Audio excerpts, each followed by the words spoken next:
Víš, čo sa mi na tebe páči? Strašne moc. Strašne sa mi na tebe páči jedna vec. Úplne to žiari na mňa, ale už celý čas proste musím povedať. Máš proste prenádhernú zubnú sklovinu. Okay. Komu povieš, keď si prenesená opica? Tebe, poď si to rozdáť a zavolaj mi zajotku. No ideme, poďme na to. Dávaj, ukáž sa.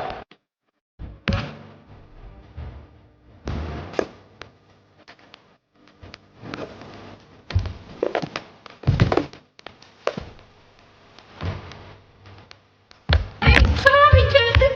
To nebol fal, čo si myslíš? Nepríďakuj sa na fal, tak teraz si to ukážem ten žuk. Toto bol fal.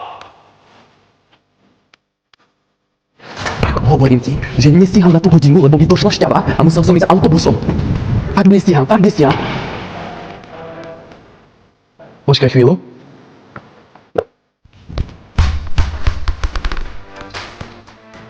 Spáďame.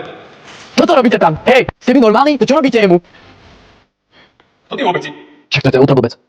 Vy ste normálni? Vy viete, koho tu bijete? Ja bežím 15. Ultrablbec, presvetelko nádeje. Aké svetelko nádej? Čo je? To je občianske združenie, ktoré si stará o deti z rakovidov, ja pre nich zbieram peniaze na ich liečbu.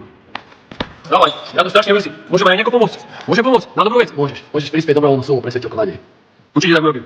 Prispejte aj vy, podporte Mareka v jeho ceste za 15 minút na tónmi pre svetelko nádeje za 365 dní.